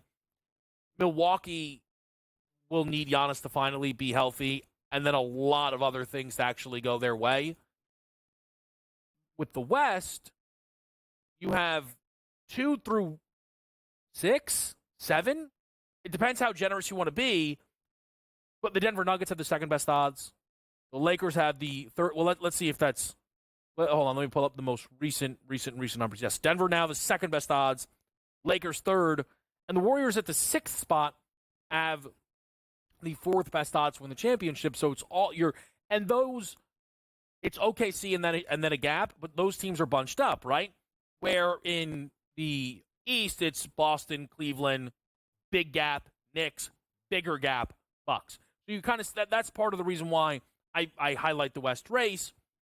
And if you look tonight, we're still waiting to find out if Denver is going to go out there and play all of their guys tonight. I wonder if Denver feels, okay, you know what? We're a little up against it going against the Warriors. We're not 100%. We've been playing a ton of basketball recently. Let's grab a deep breath. Let's punt this game. Who knows? Maybe we'll stun them. Happens occasionally. Almost happened to this team, of course, in Denver against the Lakers. Kind of did happen to them against Washington, right? More important for Denver, who clearly cares about seeding, is when they play the Lakers Wednesday. So they might think, okay, now we get our guys off Sunday, Monday, Tuesday, 3 full days of rest. Hard to find this time of year. Win the Laker game, get some tiebreakers going. That's the separator, potentially. I wonder if that's what we're going to get here, potentially, in this game. The number's still sitting 4.5. I'm not running to bet on that perception because I am, one, not sure that's how it's going to play out, but Steph is also questionable. And I almost think there's a world where if Denver goes, all right, we're without 3 of our starters, maybe the Warriors go, okay, we can win this with Jimmy and Draymond. I think that's all on the board.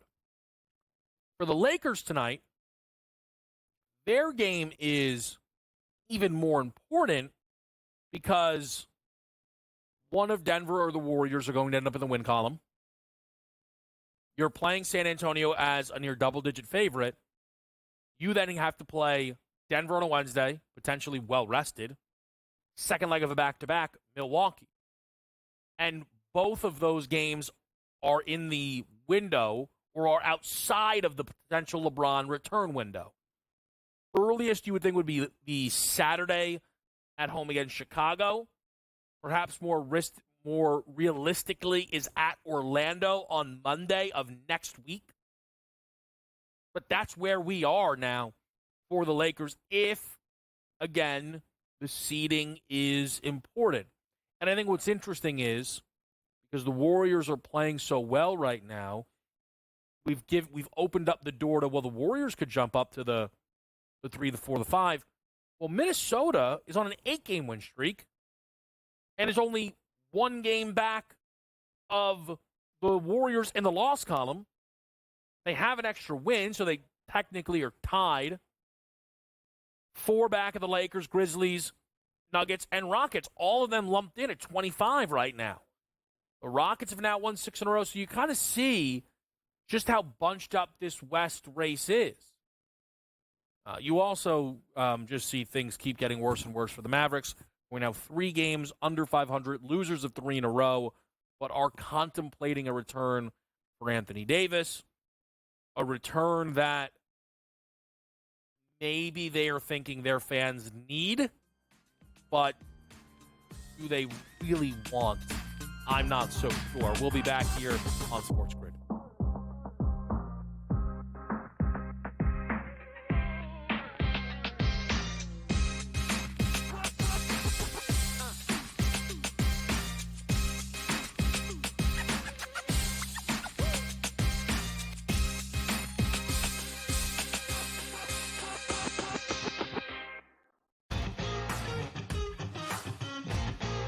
which is a great place to be. Are you in the locker room, like you giving like the any given Sunday inches Al Pacino speech? Are we there yet? Oh yeah, I think we've been there. We're gonna have a long talk with Rob today about the 99-199 issue from last week. Like I just don't get how he is still employed. We gotta talk to ownership about that one. The Smiley Show, only on SportsGrid. They're also showing a little bit more propensity to take the pull-up jumper, which I think is important for them. Aiden Holloway's been better. Brant Nelson's staying out of foul trouble.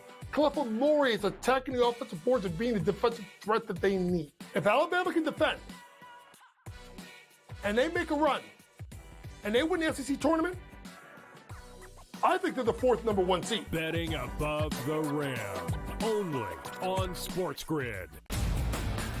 That is also value to be the best player on the best team. To me, it's Shai Gilgeous-Alexander. There is no doubt about it. The Nuggets probably going to finish, second overall in the conference here, and it's not going to get him the MVP. We'll see how it is down the stretch, and I assume this is going to tighten up, but barring a huge drop-off for OKC as a team, not just SGA, you could probably pencil him in for 30 a night. The early line, only on SportsGrid. The game is on. The stakes are high. But the action isn't just on the field. He's rearranging that roof. Get it inside! SportsGrid's in-game live. Your ultimate second screen experience. A little flyer, couple of 15.5-point live line. Every prop, every play, every day. Anything can happen. That's complete chaos. It's smarter to be on SportsGrid.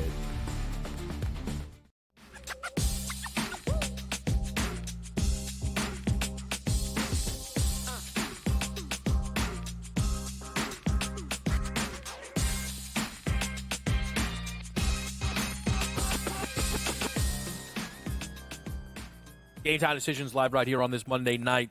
The big news today in the National Football League, or last night, was it? When Jordan Schultz broke that news, which he did break, and then was not pleased with the level of credit he wasn't getting, which was understandable, obviously all elevated due to a Starbucks scuffle that we saw around the Combine. Nevertheless, Chase and Higgins are back. And the Cincinnati Bengals have made a really interesting decision here. Okay, so the starting point is they obviously messed this up by waiting as long as they did to pay these players. Jamar Chase was a no-doubt pay kind of guy. They could have had this done long ago. Higgins is someone that didn't seem like that because of the Burrow money, because of the Chase money. They then held on to Higgins for so long.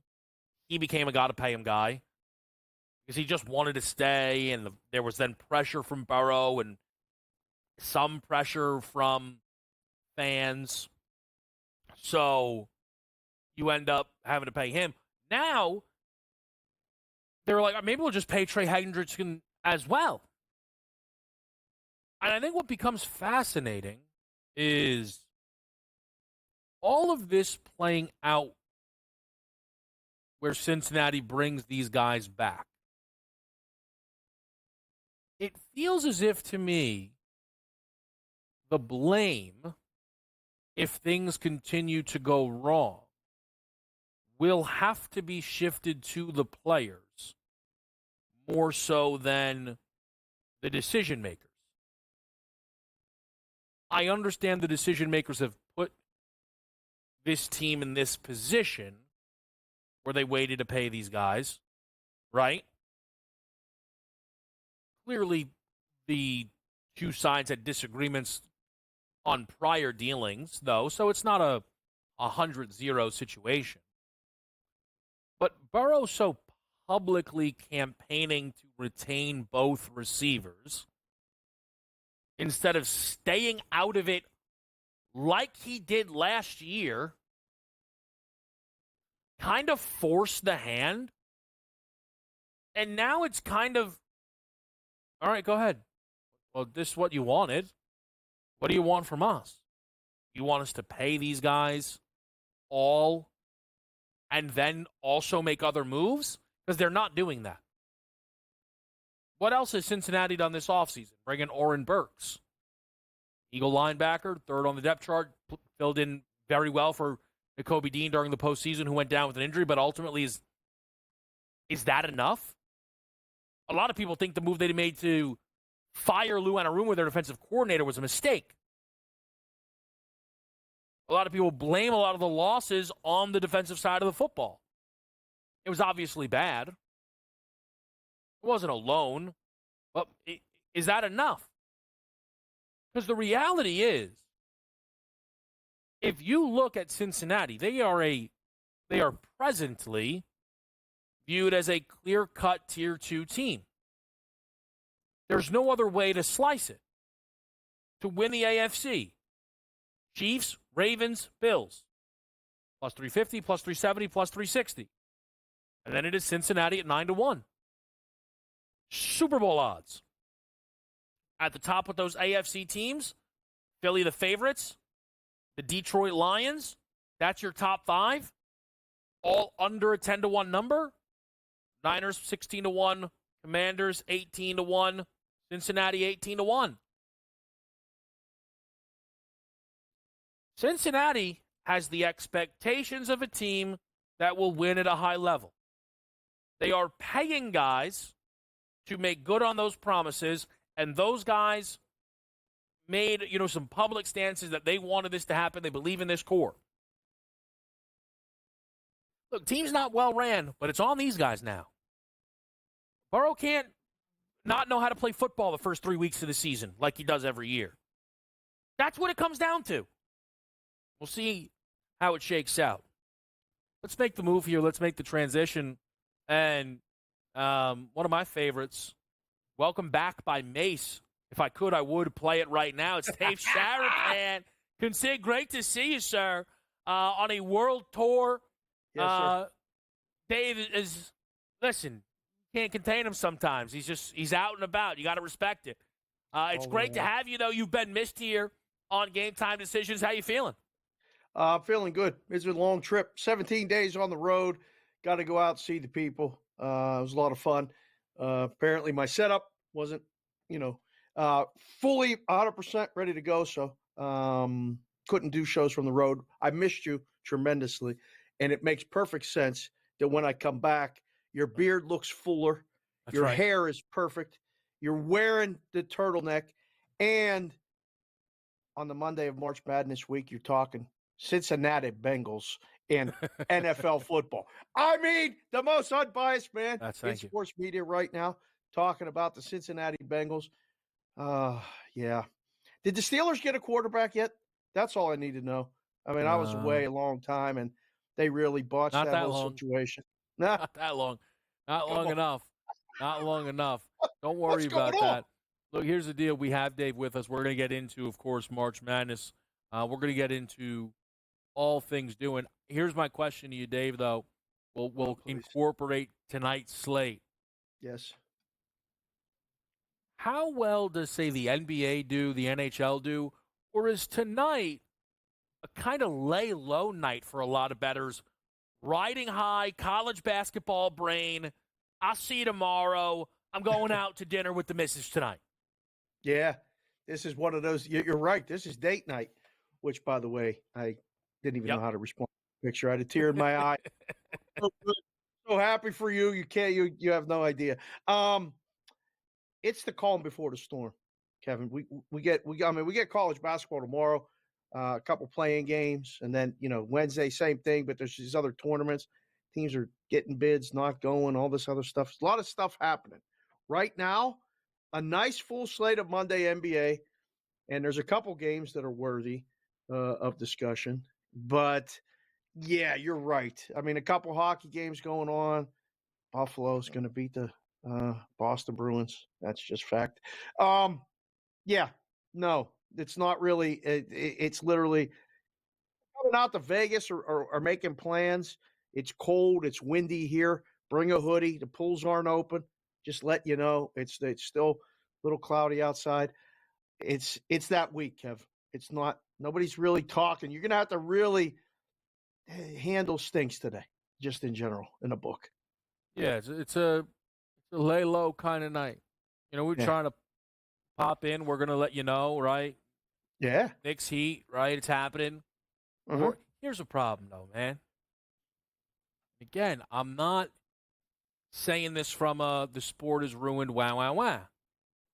I'm just acknowledging it for what it is. You try and break an NBA board down at 4:00, you better have a doctor over your shoulder. All right? And a nurse on standby. Yes. Hey, man, Warriors Nuggets tonight. That's a good one. Who? Oh, Jokic and Steph? Why are they even posting the numbers? So, but that's, so that's kind of where we're at with the NBA. And let's see what the NHL. Anybody score any goals yet? Boston's red hot.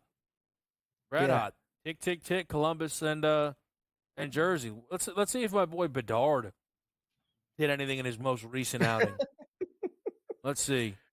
You diving into the hockey right now? What are you doing? I don't know. Listen. Connor Bedard is struggling so much. I've been seeing deep Twitter rumors that tell me he might request a trade. The kid might have. Are you pitching for the Yankees? What? Listen. You know what? Hey. Whoa. What? Baseball. 6 a.m. 3 a.m. if you're where Dave is. I know he'll be up. Will anybody else? That's the next question on Game Time Decisions.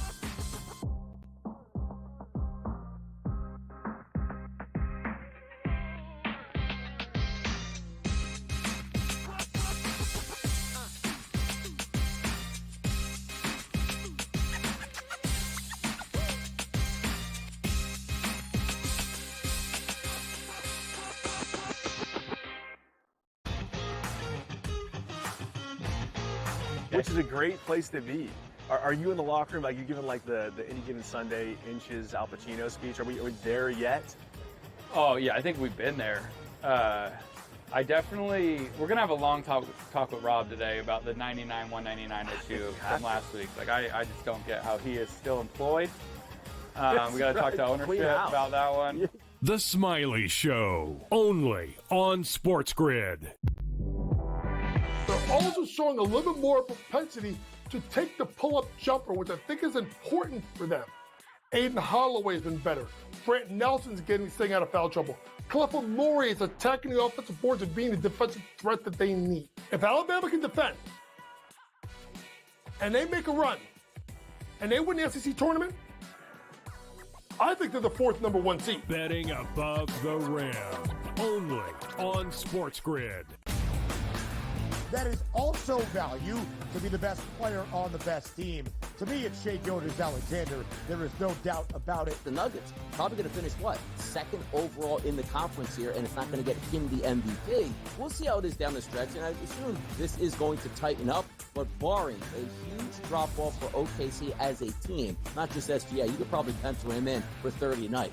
The early line, only on SportsGrid. The game is on. The stakes are high. But the action isn't just on the field. He's rearranging that roof. Get it inside! SportsGrid's in-game live. Your ultimate second screen experience. A little flyer, couple of thoughts. 18.5-point live line. Every prop, every play, every day. Anything can happen. That's complete chaos. It's smarter to be on SportsGrid.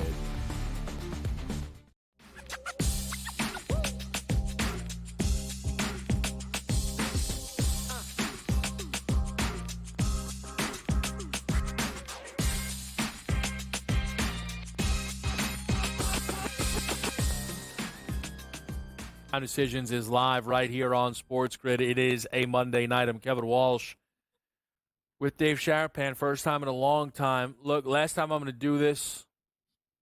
Well, I'll do it again tomorrow. Cubs Dodgers. Yeah. I can't stand it. I don't fake the funk. Not betting it. Not watching it. Don't care. What is the betting situation like for Cubs Dodgers? 6:10 first pitch East Coast time. So in Vegas, that's 3 a.m. start time. Nobody's up except people that aren't paying attention to baseball. They might be at the gym, finishing a workout or starting a workout. They might be coming home from the club. They might be doing some other things. Who knows what? They're not betting on baseball. This handle is nothing. Now, the early games in the NFL are brutal out west when they play over in Europe. Yeah. The handle is noticeably less. I don't know about UK, Dub. America's pastime, baseball. At least they used to say that. Not the same now, but opening day, a week ahead of time, the game, it's 10 days away. And it's the Dodgers and it's the Cubs, Imanaga, Yamamoto. This would be a great matchup, say, in 10 days when everybody could watch it. And after this week of March Madness, I feel like baseball kind of forced this one down our throats a little bit. And it doesn't seem like it's, I mean, the betting can't even save it, although you should probably bet it under, I think. Yeah. No. I mean, maybe. Who cares? It's ridiculous. No other. Imagine if they sent the Eagles and the Packers to Brazil instead of when they did, like 2 weeks before that, and then came back, ran another preseason game, and they're like, all right, week number 1 here, Eagles enter 1-0. Huh? Yeah. What? No, they played 3 weeks ago in Brazil. Huh? Makes no sense. That's not adding up to me. That's not adding up, Jack. Championship celebration opening night for the Dodgers. They'll be there. We're 1-1. Like, all right, you got it, man. You got it. That's great. Awesome. Mookie's cool. sick. I mean, it doesn't. There's nothing. I don't understand any of it. But again, it's up. It starts. That'd be probably an in-game play. I mean, say you're waking up and getting ready. Either finishing up a couple reps at the gym or doing something like that. I don't know. It's still on my schedule. You think we're starting at third inning? Yeah, right. Yeah, we're extras maybe. Not with this pace of play. Are you kidding me? All right, look. So, Dave, we got the bracket dropping here. And I want to ask you about one team specifically, and then we can zoom out. Okay. What are you hearing around Florida right now? Oh, tell you what. I went to the SEC tournament. I spent 4 days in Nashville/Kentucky and lived it for basically the entire time as an outsider. I like to bash the SEC, and they just say it just means more. They put that everywhere in Nashville, K-Dub. Everywhere, on the poles, on the signs outside. It's everywhere. Well, it just means more. And Florida is the number one so far. A couple of my buddies, I'm asking, like, you guys made Florida the favorite, or co-favorite along with Duke. Yeah. Everybody's betting them. Kevin, when you look at the bracket, I mean, they're in the Sweet 16. That's done. They're probably in the Elite 8. That looks like that's a wrap. And then, I mean, the challenge will get to that final, that Elite 8 game.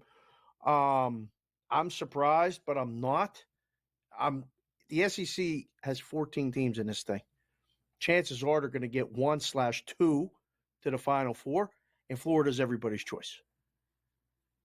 They feel a little reminiscent of UConn, where you pick your head up, you go, I got him. Oh, everyone has a ticket. Everyone has a ticket. Yep. Oh, okay. All right. Congrats. All right. I'm so happy for you. Everyone has a ticket. And you look at it, and if I don't want to say like me, but if you go, ooh, that moved too much. If that's how you are as a bettor, every Florida game from now until they play their last game, you're going to go, oh, come on, it can't be that big. It can't be. Yeah. It happened in the SEC championship game. Dave, I had a Tennessee ticket. I said I would hedge in the final. I didn't think that they would beat Auburn and then catch more points in the final than they were catching against Auburn. Just principle-wise, I couldn't do it. I wasn't hedging minus 225 Florida on a 6-1 Tennessee ticket. That's not the way to play it. I lost. It is what it is, but that's just not – I couldn't get there. And the crazy thing is I can't tell you necessarily the number's wrong. Obviously, Florida won going away.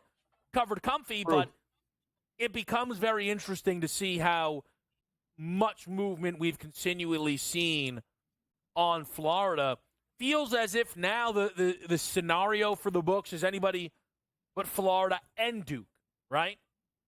Yeah, Duke has the most money in a lot of places just because they were the number one team for the longest amount of time and they had the best player the whole season. And the question, I mean, if he didn't get hurt, they would be the clear odds-on favorite.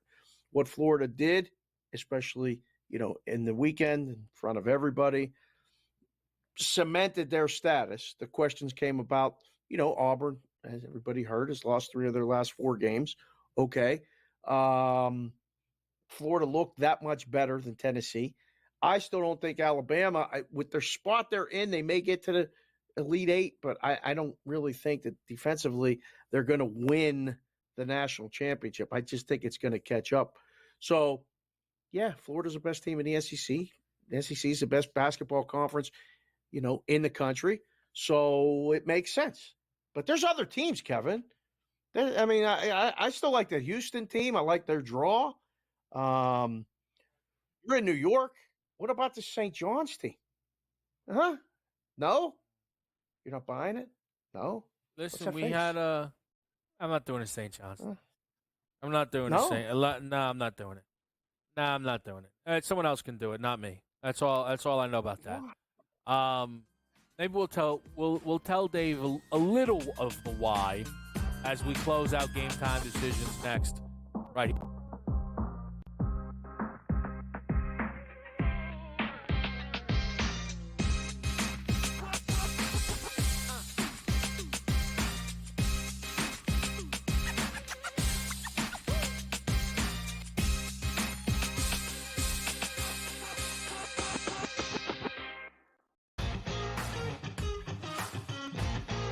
Which is a great place to be. Are you in the locker room? Like, you giving like the Any Given Sunday inches Al Pacino speech? Are we there yet? Oh yeah, I think we've been there. We're gonna have a long talk with Rob today about the 99-199 issue from last week. Like, I just don't get how he is still employed. We got to talk to ownership about that one. The Smiley Show, only on SportsGrid. They're also showing a little bit more propensity to take the pull-up jumper, which I think is important for them. Aiden Holloway's been better. Brant Nelson's staying out of foul trouble. Clifford Murray is attacking the offensive boards and being the defensive threat that they need. If Alabama can defend, and they win the SEC tournament, I think they're the 4th number 1 seed. Betting above the rim, only on SportsGrid. That is also value to be the best player on the best team. To me, it's Shai Gilgeous-Alexander. There is no doubt about it. The Nuggets probably going to finish, 2nd overall in the conference here, and it's not going to get him the MVP. We'll see how it is down the stretch, and I assume this is going to tighten up, but barring a huge drop-off for OKC as a team, not just SGA, you could probably pencil him in for 30 tonight. The early line, only on SportsGrid. The game is on. The stakes are high. But the action isn't just on the field. He's rearranging that roof. Get it inside! SportsGrid's in-game live. Your ultimate second screen experience. A little flyer, couple of 15.5-point live line. Every prop, every play, every day. Anything can happen. That's complete chaos. It's smarter to be on SportsGrid.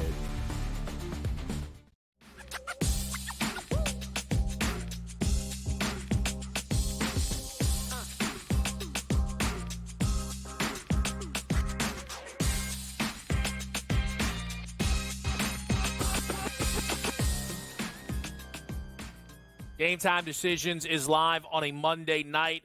Miami up early on the New York Knicks in a primetime spot in the NBA.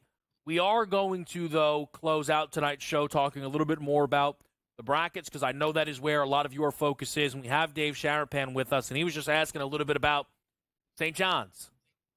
And St. John's, Michigan State,